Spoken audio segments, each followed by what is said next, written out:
Hi, and welcome to this lab section on SQL Foundation for Data Analytics. In this lecture, we will look at the basic SQL commands and the functions which are essential to learn in order to perform analytics using SQL. Here we will be executing the SQL queries on the sales record dataset, which we have already learned to upload to the Redshift. We will go to the public schema, and here are the three dataset tables which we uploaded previously through the AWS Glue.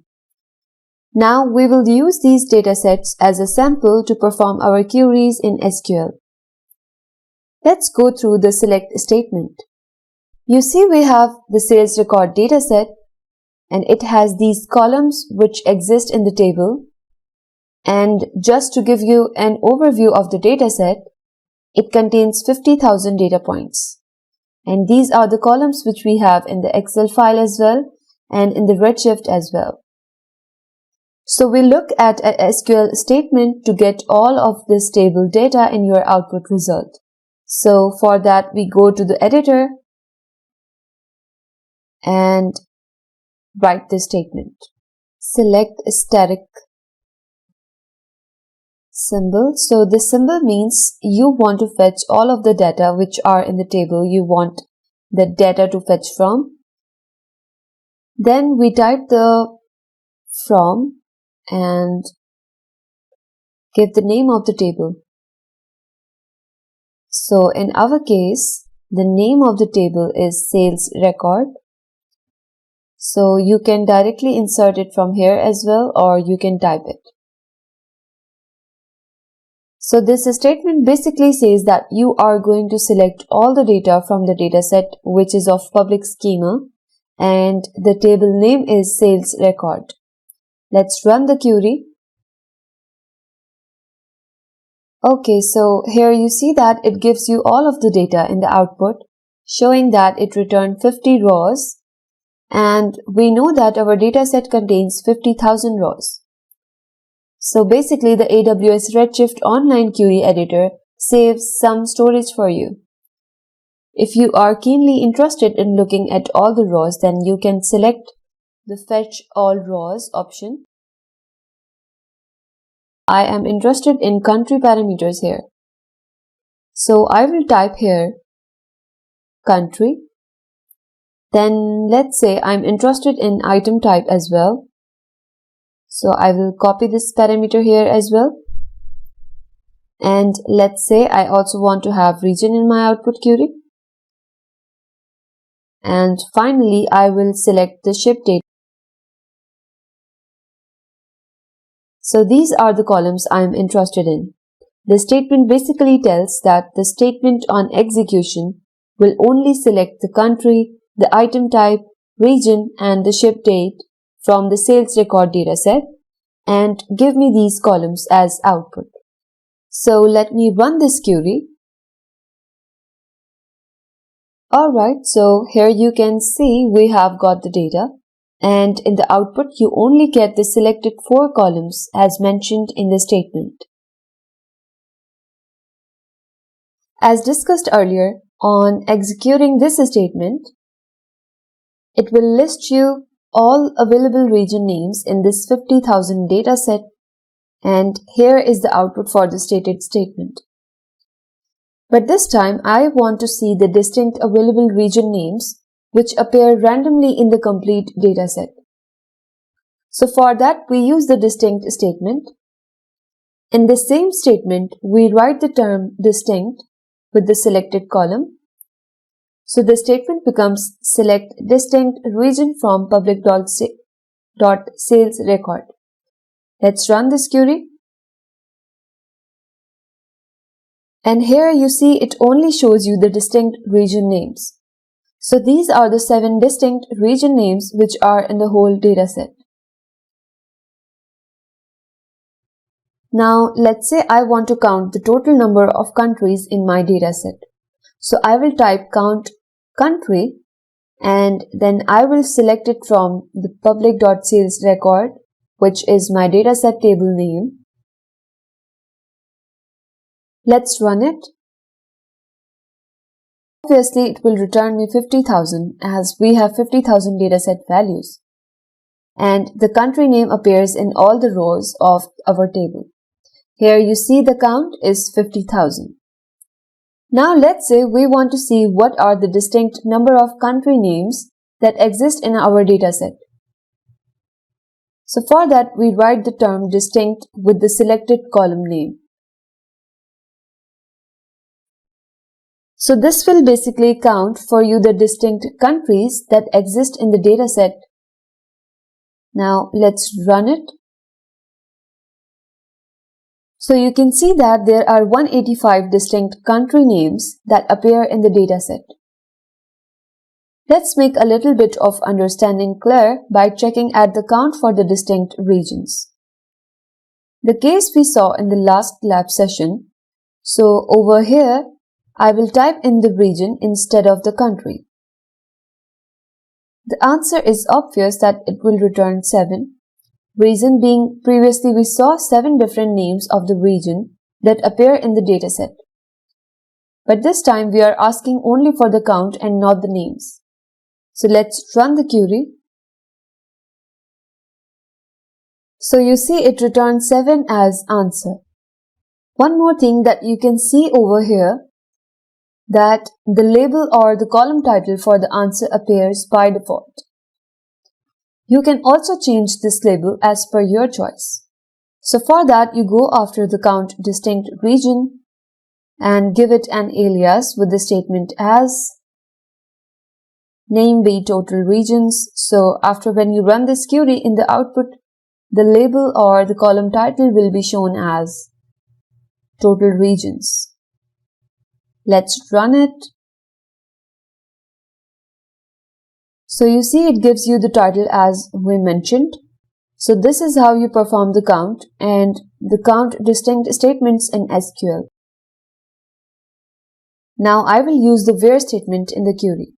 So where is used for a condition check, which means that after the where clause, you write down the condition on which you want your query to be executed. If I only write this statement, it will select all the 50,000 dataset values from the sales record table. But when I give the where statement with a condition, then it will only be executed for the rows where the condition meets. So let me type in, like for example, I want to see the output result where the country name should only be Russia. So for that, I will type down where country equals Russia. Let's run it. Here we get the output, and if you carefully analyze it, we get the output rows only where the country name is Russia. Rest all other country name data values are not displayed as they don't meet our condition. Now let's have a look at another example. Let's say I am interested in looking at the unit sold. So basically I want to see the output rows where the unit sold is greater than 1000.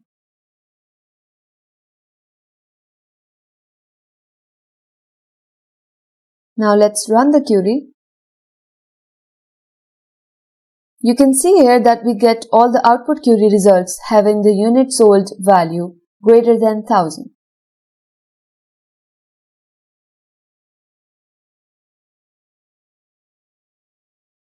Whatever page I click, the output is having the same condition.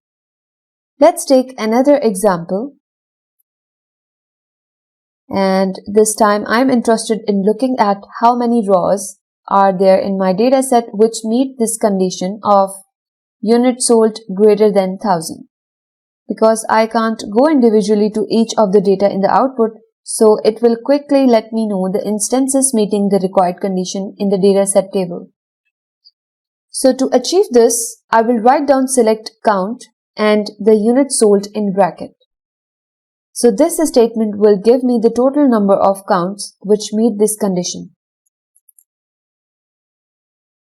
Let's run this query. Here is the result, and it says that out of 50,000 rows, there are 44,925 rows that meet our specified condition. Now let me quickly change this condition to 0 and run the query. Now it should give us 50,000. Great, here it is. So this means that our dataset contains all the rows with a non-zero value. In this statement, we are actually selecting the region, country, and the order ID from the sales record dataset table. Then the condition where the region should be Europe, followed by AND, which means that it emphasizes that both of these conditions, the condition 1 and condition 2, must be true at the same time. Where the second condition is that the country name should be Moldova. If this condition does not meet, then that particular row should not appear in our output. Let's run the query and check the output what we get. So we get the output, and over here we have all the order IDs for the condition where the region is Europe and country is Moldova. Now let's say I want to summarize this output and see how many rows in the dataset met this specified condition. So for that I will write down here count order ID. This will now count all the order ID which satisfy the condition provided with the where clause. Now let's run it. So we get the output saying we have 275 rows out of a total 50,000 dataset values, which has country name as Moldova and region as Europe. Here is an example query for the OR operator. This statement basically says that select the region, country and the order ID from the sales record database table for the condition where either the region is Europe or the country is Moldova, which means that for any row having any of the two conditions true will be shown to us in the output. Let's run this query. Alright, so you can see over here that for this case you have the region as Europe, but the country is not Moldova, which shows that using the OR logic, if any one of the two conditions is true, the resultant row appears in the query result. So we have different country names over here: Iceland, Moldova, Greece, Ukraine, and others. Like previously we did a count check. This time again I will do the same for the OR operator. So here is the SQL query. And this time I am counting the total number of rows in the sales record dataset table which meets this condition. Just to recap, for the AND statement we had a count of 275. Now let's run this query and check the result. So the count is 12,841. So this means that out of 50,000 rows we have 12,841 rows which met this criteria, having either region as Europe or country as Moldova. So here is a query which says to select the region, country and the sales channel from the sales record table, provided the condition that the sales channel is not offline. If I show you the dataset quickly, you can see in the sales channel we have the dataset as offline and online only.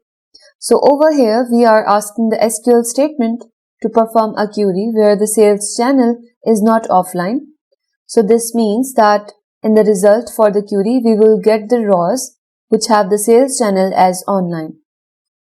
Eventually it will exclude the rows containing offline, as we are using the NOT operator, which means inverse of the provided condition value.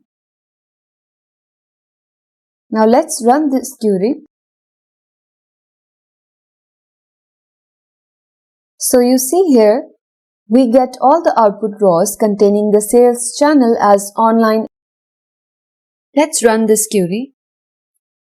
So when I run it, it will give me the row which has order ID as 8977-51939.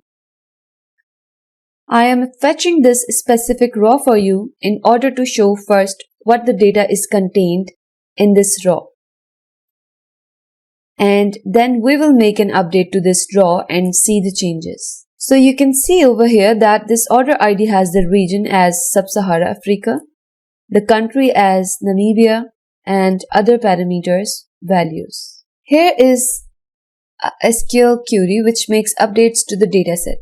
This statement says that update the sales record table and set the country name to XYZ for a condition where the order ID is this, which we have previously seen that for this order ID, the country name previously is Namibia, and when I run this query, it will change to XYZ.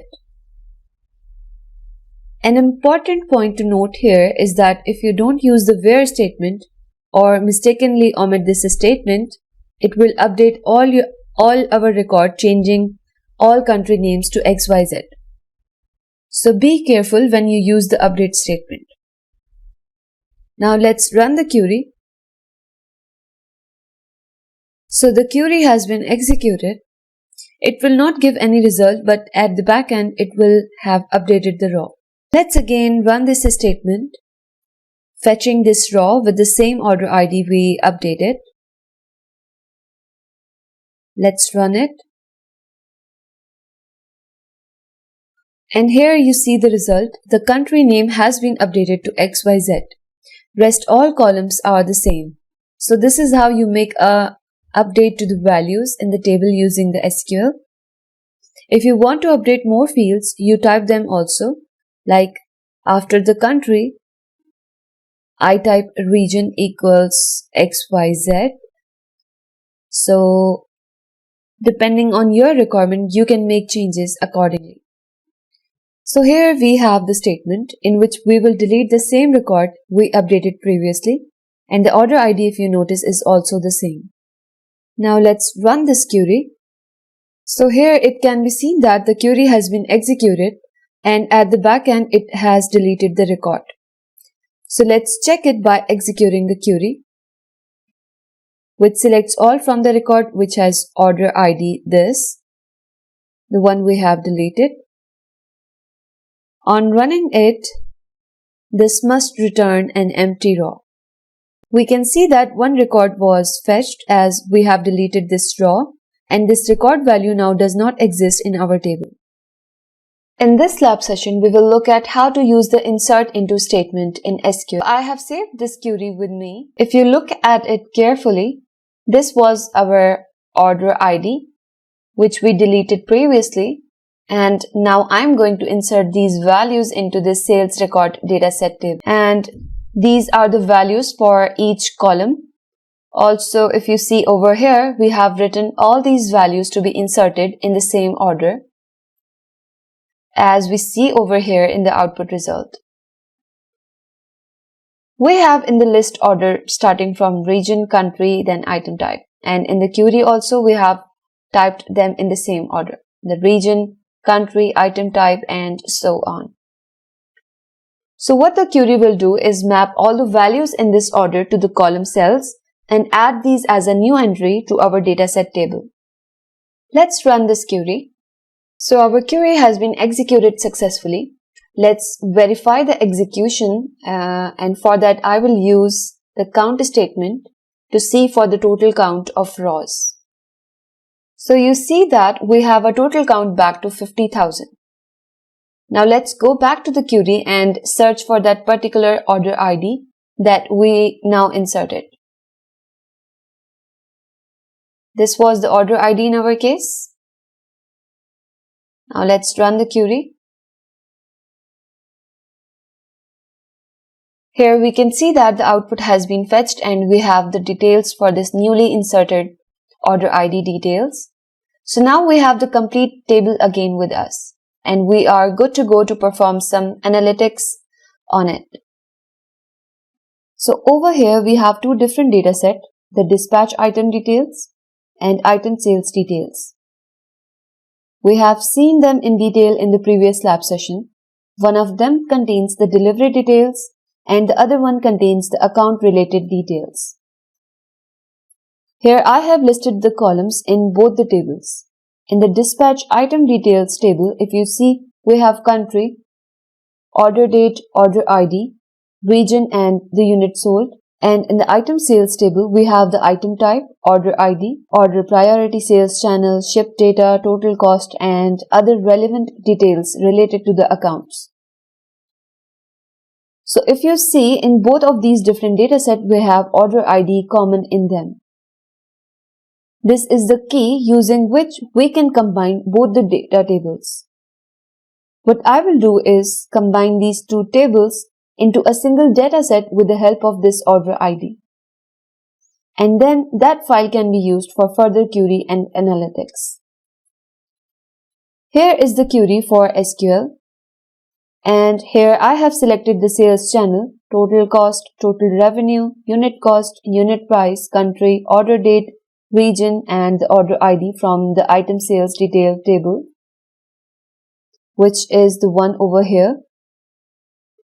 And I'm going to join them with the dispatch item details table and on using the statement where the order ID of both the tables match for the item sales detail and the dispatch item sales details table.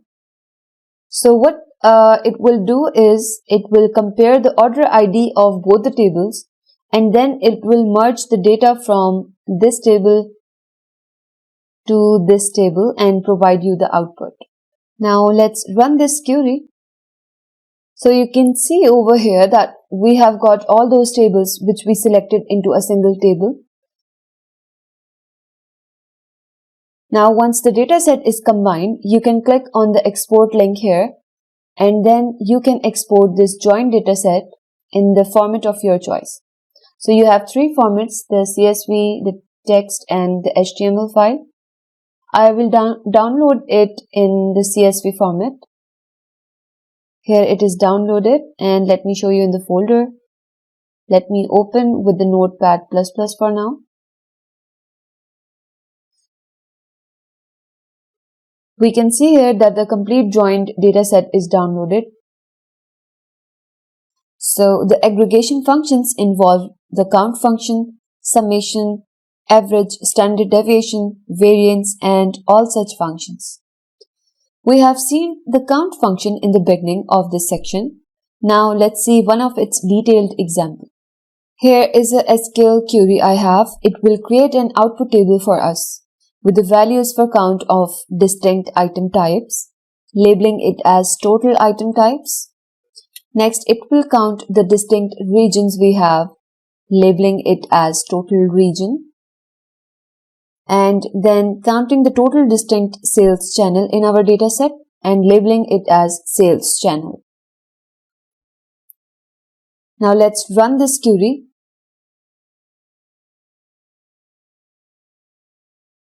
So you can see over here that we get the output, and in our complete dataset we have 12 different item types. Then we have a total of 7 different regions and 2 different sales channel medium, which is online and offline. This is the use of a count function, like where you can use it. Next, we have the aggregation function, which is the sum. And here is the query. We are calculating the sum for all the values in the total cost column and labeling it as total cost value.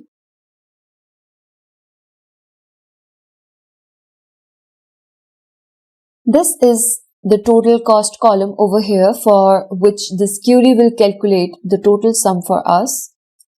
Now let's run it. So this is the total cost value, which is total sum for the total cost values in the dataset table, and it is 4.66 exponential 10.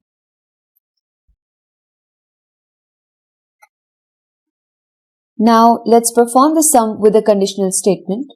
So here we will calculate the sum for the total profit, labeling it as total profit online. Let me label it as total profit online because we are calculating the sum for the condition satisfying the sales channel to be as online only. Let's run this query. So you see we get the answer 9.83 exponential 9, which is the total profit made online.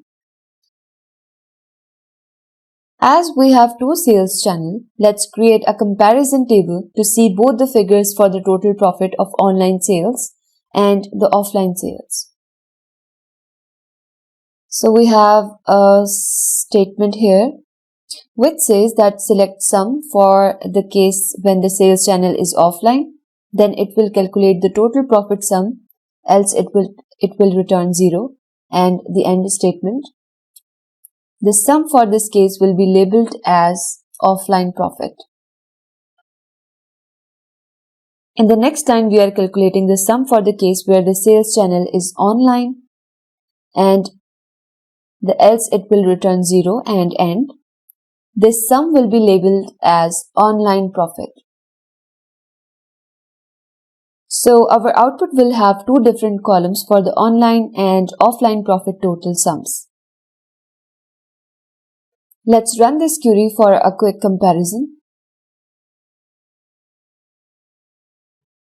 So you can see here that we have the two values, the offline profit as 9.74 and the online profit as 9.78 exponential 9, which shows that the online sales were a bit more profitable than the offline sales for the dataset we have. So this is how you perform the sum aggregation function in SQL. To perform the average, I have written a query over here. In this query, you can see that we are selecting the average of the total profit. For average, we use the term AVG and labeling the output as average profit. Let's run this query. So we get the output here, which is this value over here. Let's calculate the average with some specific condition. So here we have a SQL query for a conditional case where we will calculate the average of the total profit where the item type is only household. So I will name it as average profit for household items. So this will give an average for the household item on execution. Here is the result. This is the total profit average for the household items sold. Let's perform some more exercise on this. This time we will use this query. Here what we are trying to do is calculate the average for two different cases where the first case is the sales channel being offline. When the condition meets, it will calculate the average profit value, else will return 0 and end this statement and naming it as offline average profit.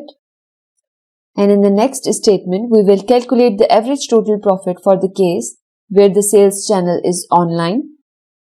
So we are not calculating these averages for the entire data set, but only for the household item type.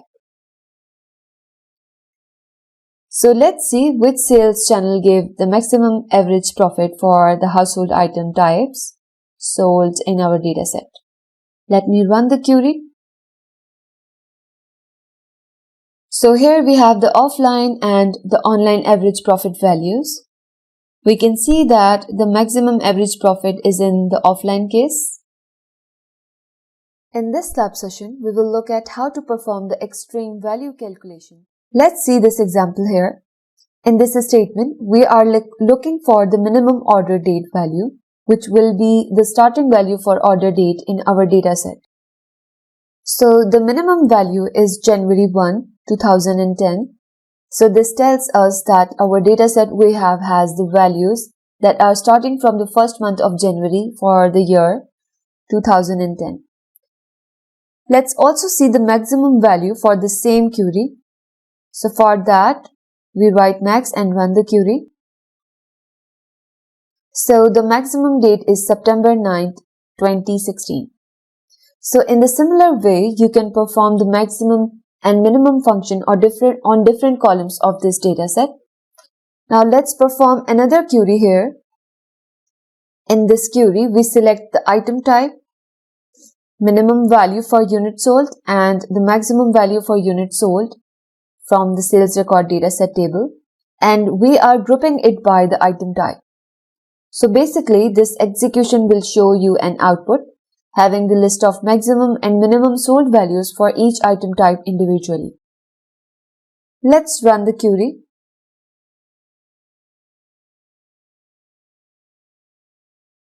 It can be seen that we have the columns with item type and their minimum and maximum sold values.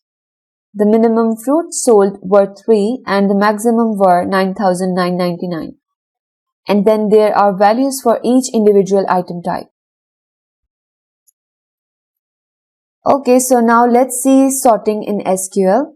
In this SQL query, here we have the query. Here we are to select the same item type, maximum and minimum for the total profit, and grouping it by item type. And in the next statement, we are using a sorting clause, order by, which will select the order for the maximum total profit for each item type in the descending order. So it will list down the higher values first, followed by the lower values. Let's run this query. So you can see over here that the maximum profit for cosmetics was this and minimum was this. If we analyze it, the data says that cosmetics has made a higher profit as compared to the other item type sale, and the personal care items have done less sales profit. Midway through the data, we have baby food and cereals doing an average profit. Let's look into another query where we will see the region-wise unit sold. So over here we select the region and the minimum and maximum values for the unit sold, and then we group it by the region. So let's run this query. Here is the output and it can be seen for the region-wise sold output. We have in Europe the minimum sold value as 1 and the maximum as 9998, and so on for different regions. If we look at the Middle East and Africa region, has a value of 10,000 for maximum sold unit. So this is how you perform the extreme value calculation on the dataset and sort them in the ascending or the descending order. For the case of ascending, we write ASC instead of DESC. In this lab session, we will look at grouping and filtering in groups. So let's see an SQL query over here which selects the sales channel and the count of all the values, saving it as the sales channel total label from the public sales record, and we will be grouping it by the sales channel. So basically, this statement will perform a query for you and group all the count with respect to the sales channel. Let's run this query. Alright, so it gives us the output and grouping the total count for the sales channel. It shows us the total count of all the online and offline sales channel sales. So the online sales were 25,034 and the total sales offline were 24,966. So this actually grouped all the sales channel for the total count. Let's see at another query. So in this query, we are going to count all as total count and select the region and then group our output with respect to region. So this will actually give us the total count for each region in our dataset. Let's run this query. So here we get the result where we can see the total count for each of the regions mentioned here. This is how we do the grouping. Now let's perform another query. Now in this query, we are actually performing a filtering within the group itself. Up till now, we haven't seen this having statement. So to perform the filtering inside the group by statement, we use the having clause. So this query will actually count for you the total number of regions as seen previously. And in addition, this time it will only show the results for the count where the total count is greater than 1099. Let's run this query. So you see over here that previously there were 7 rows returned. This time we have 6 rows returned because of the having condition we added. Let's see another example for this. Now here we are interested in the item type and the sum of the total cost for each item type as we have grouped here. Run the query. So now over here you can see we have 12 different rows in here for the item type. These are the item types and their total cost as a sum in the other column. Let's say I want to see the item type which has a total cost sum greater than 1.47 exponential 8. So in that case, when I run such a statement, it will eliminate the fruit row from the output result as its total cost sum is less than 1.47 exponential 8. So I will make the changes in the query for that. Just add the having statement with the condition.